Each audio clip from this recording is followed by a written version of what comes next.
Magandang araw po. Ang topic po natin ngayon is about bid evaluation. Isa po sa mga paborito kong trabaho ko ito nung ako po'y nasa Pilipinas pa. So, ito po ay maselan dahil pag nagkamali tayo ng pick ng tamang contractor, bibigyan tayo ng problema. So, maring ang iba po sa atin dyan, yung mga viewers ay expert na po sa gawa ng bid evaluation. Ito pong sa akin ay practical advice lang po, at kung gusto ninyong i-incorporate yung ibang mababanggit ko na hindi nyo ginagawa, sa tingin ninyo pwedeng isama sa inyong process, pwede po ninyong gamitin. Alam po ninyo, ang unang-una po, dalawang klase po kasi sa bid evaluation. Unang-una, bago tayo mag-invite ng contractor, lalo na yung mga GC, mga general contractor, kunyari mga multi-million yung project, palagay natin 5 to 10 million. So kukuha po tayo ng mga general contractors na inakala nating mas capable na gawin yung project, ano po. So meron po tayong pre-qualification, at saka yung pong bago tayo mag-submit ng invitation sa mga contractor, dahil ayaw po natin sayangin yung time nila. So sa pre-qualification, di po natin i-discuss yung about pre-qualification, babanggitin ko lang po dahil ang topic natin is bid evaluation. So meron tayong pre-qualification, dito pa lang sineselect na natin kung sino yung i-invite natin. Ano po nilalaman nun? Quick lang po, review. Pre-qualification, check natin yung base sa hinga natin sila ng profile, company profile. Magbibigay sila ng profile, minsan isang manipis na libro yon. Ando doon yung mga related projects, tsaka yung mga sizes na ginawa nila. And then, yung importante, financial capability, ano yung mga kaya nilang hanggang how much yung project na pwede nilang gawin. And then, makikita rin natin yung company organization.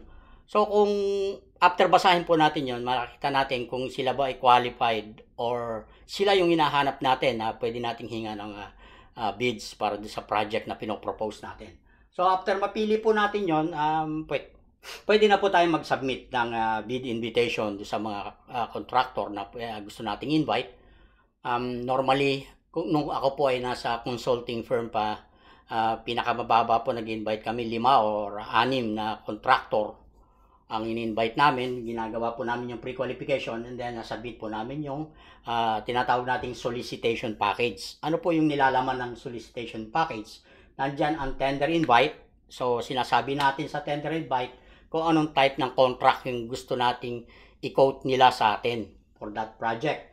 So, ang kasama po doon sa solicitation package is yung sets of drawing and specification. Normally, libre po yan. Hindi po naman natin sila sinisingil dyan. Minsan po humingi tayo ng deposit para doon sa mga drawings, and then pag binalik nila yung drawings, i-reimburse natin yung deposit. Tapos, normally, naglalaman niya ng cost breakdown. Isa po sa mga importante yun, yung cost breakdown. Parang sasabihin natin, actually form lang po yan. Wala pong presyo yan. Nabanggit ko lang na cost breakdown. Itemized breakdown ang ibig ko pong sabihin dito. Hindi po siya cost. Itemized bid breakdown. So ito po yung list ng base sa construction sequence o base sa master list ng standard master list of construction. Ang ginagamit yung per division, division 1, division 2, 3, 4, marami po yan. So nandiyan po, gusto natin kasing sumunod sila dyan para yung prices nila as per this itemized master list breakdown. So ano po ang purpose doon? Para sa comparison between multiple prices na makukuha natin sa different contractors. Para ma-compare natin, kunyari line item 1 under this division, magkano presyo ni contractor A, magkano presyo ni contractor B, magkano presyo ni contractor C. So after that, makikita natin kung sino yung maaring may nakulang dahil sa presyo niya, baka masyadong mababa o masyadong mataas. Yun po ang purpose ng cost breakdown. Kaya sinasabi ko po itong format nito, importante yan. So kung minsan ang designer, ang arkitekto, naggagawa na sila ng initial quantity take-off, yung tinatawag na BOQ or Bill of Quantities. Sa Bill of Quantities po, halos nakakasiguro tayo na ito yung papasok na quantity. Kunyari sa konkreto, ito yung papasok na volume of concrete, presyohan mo lang. And then, para mas madali sa evaluation ng project manager or ng project estimator or ng owner, dahil iisa yung in-establish nating quantities, magpe-presyo lang tong si contractor. At dadagdagan na lang nila nung markup ng general requirements, yung mga profit, tsaka yung iba pang indirect cost. So, scope of work, yan po yung isa sa mga importante, kasama yan sa solicitation package, scope of work, sasabihin natin dyan kung ano yung scope na kailangan natin na presyohan nila. And then, minsan may provision tayong hinihingi, yung unit rates. Just in case na lumagpas tayo dun sa quantities dahil meron tayong BOQ. In case na lumagpas tayo sa quantities na lagay dun sa BOQ natin, meron tayong provision na unit rates.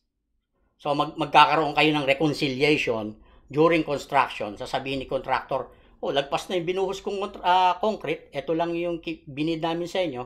So ibibil namin kayo dyan, base doon sa existing unit rates na pinrovide na nilalaman nitong package. Kung magkakatuluyan kayo na magkakasaynan kayo ng contract. So, yun po, unit rates, and then isa sa mga basic requirements, importante yung timeline. Malaya po kasi si contractor kung ano sa tingin niya, i-figure out niya gaano katagal ko ito gagawin, yung itong particular project na to. Diyan makikita ninyo kung sino yung madiscarding contractor. Isa po sa importante yan. Meron nung kunyari magbibid na ako, kaya kung tapusin niya ng 5 months, yung isa hindi, tapusin ko yan 8 months. So, merong mas mababa pa. So, makikita niyo ideally, alin ang mas realistic. So, importante rin yun, yung timeline. So, pagkatapos po ng solicitation package, submit natin sa kala, kasama ng mga tender invite, magbibid na po itong si contractor. So, mag-establish tayo ng time kung kailan ang submission. And then, normally, may hours yan, kung kailan nila isa-submit at anong oras.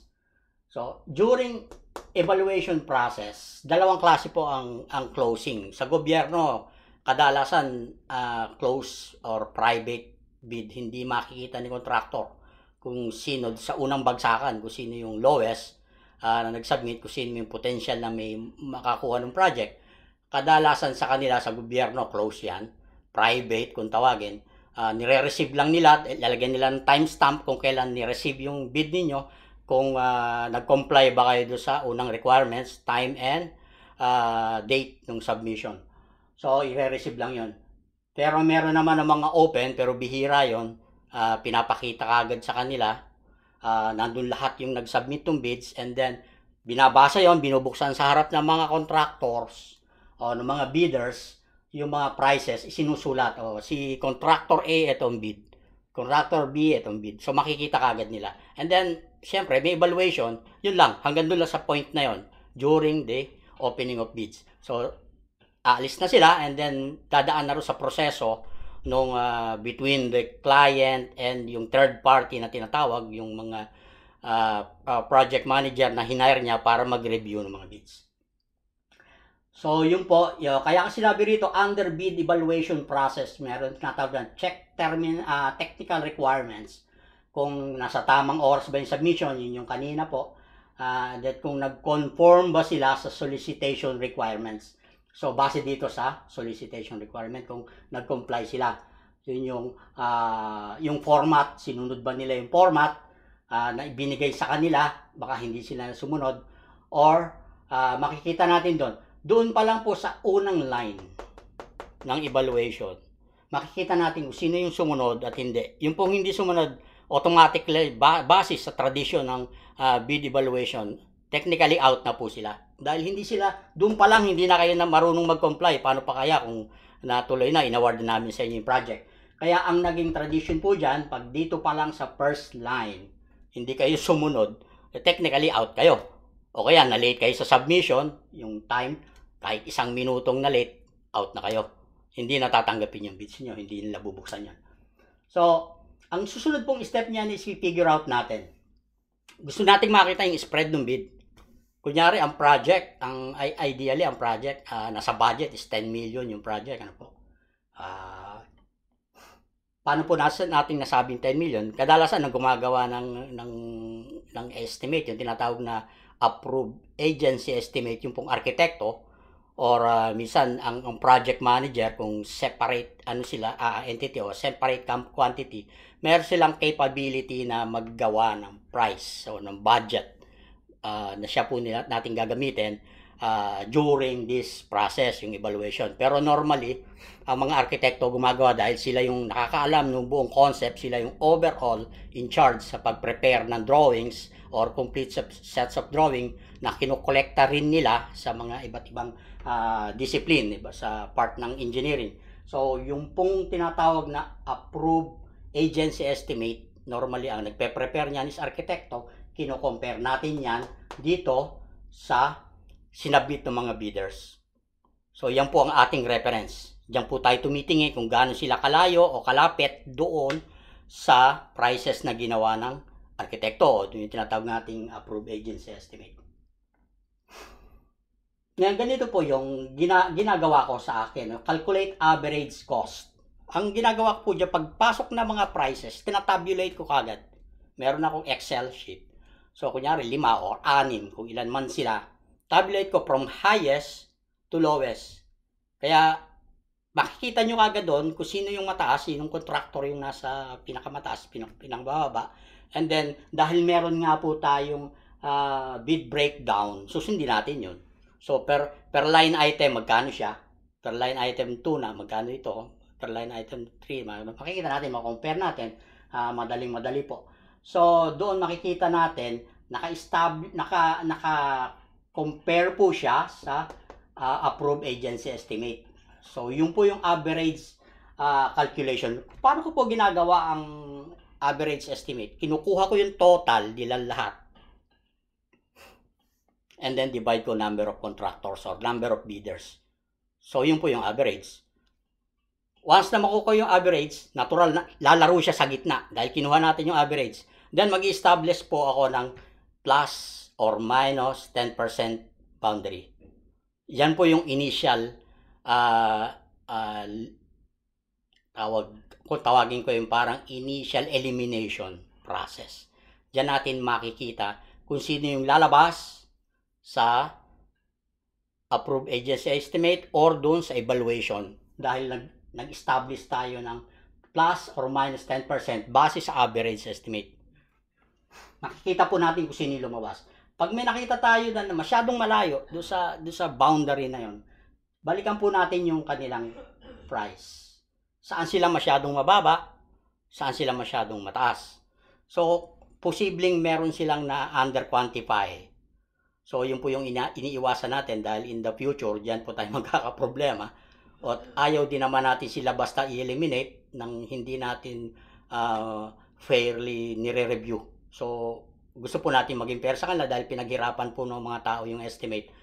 So, kaya po tayo gumagawa ng ganung detailed breakdown. Nire-review natin kung saan sila mataas. Bakit lumabas kayo sa boundary? Kaya importante po yung sinasabi kong plus or minus 10% base doon sa average estimate na ginawa natin o in-establish natin. Ayun po, yung number 3, quick review of each line item. And then, number 4, if needed, resubmit. Kung nakita natin, may nakalimutan lang ito, sulatan nyo sila o kaya tumawag kayo. Pero mas maganda kung sulat para formal, documented, papareceive natin sa kanila. Once na makuha nila yon, sabihin nila, sige, magsasubmit kami. And then, submit kayo. And then, i-check ninyo kung kinakailangang i-rearrange yung tabulation ninyo. Baka pagkatapos gawin yung resubmission o review ng price nila, bumaba sila lalo or kaya tumaas pa sila, mas pumasok sila dun sa boundary na establish natin. So, makikita natin. Kung pagkatapos po noon at labas pa rin sila sa 10% margin, so, pwede na nating para makapaggawa tayo ng shortlist. Siguro po naman sa tingin ko, at yun din po ang ginagamit ng government. Nung araw, nung time na ako po nasa Pilipinas nagpa-practice, ginagamit namin yan, plus or minus 10%. Initially, ginagawa namin yung proseso na yun. After yung second cycle, at labas pa rin sila o pasok pa rin, masyadong para sa atin doubtful yung price nila, tinatanggal na po natin. So, meron po tayong right as a project manager and owner na eliminate na yung ganong price dahil ayaw po nating magkaroon ng problema in the future at dumaan naman po sa tamang proseso. So sa tingin ko po ay reasonably na yon at fair na para sa kanila yon ginawa natin. So isa pa pong importante yung timetable, nabanggit ko na yata ito dito. Kailangan nating makita kung gaano katagal nila pinaplanong matapos yung project. So baka naman masyadong matagal, hindi rin po natin gusto yun. Ang ating pong ideal, kunyari meron po tayong ideal na mga 8 months, tapusin yung project, yung isa gagawin niya ng 10 months or 1 year, masyado nang matagal. Kahit masyado siyang mura, hindi rin po tama. So isa po yon sa requirements ng evaluation process. Ngayon panghuli po, tapusin ko na po itong evaluation process. Binigyan ko lang po kayo ng basic idea. So yung panghuli, ano po bang meaning ng lowest bid compare sa lowest responsive bid? Parehong low, parehong mababa. Yung isa po, basta low. Hindi natin alam bakit siya low. Kaya nga tayo nag-review Posibleng nag-price siya unrealistically or hindi eksperyensado masyado yung estimator niya, nagtiwala yung may-ari nung company. So sinubmit na nila. So ang chances po nun, may potential na i-cover up nila yung losses nila. Sasakitin ang ulo natin at the end, maghanap sila ng paraan para mabawi nila yung losses nila. Yun po ang ayaw nating mangyari. Kaya hanggat maaari, sa umpisa pa lang ng review, talagang nire-review natin thoroughly. So nandyan po, hindi naman isang tao lang nagre-review niyan. Yung PM, yung arkitekto, tsaka yung client, yung owner na mismo, kayong tatlo nag-uusap. Pag-usapan natin to para makuha natin yung talagang tinatawag na realistic price. Ano yung lowest responsive bid? So yung lowest responsive bid could be lowest than the lowest bid or maaring mas mahal siya sa lowest bid. Ano pong ibig kong sabihin? Kunyari ang spread is may nagbid ng 6 million, may nagbid ng 7, may nagbid ng 8 hanggang 10 million, may 11 pa. So ang ideal is nasa between 9 and 10. Yung lowest bid, siya yung nagbid ng 6 million, which is lumabas doon sa 10% margin natin. At si 12 million o si 11 million, lumagpas din siya, so over naman siya.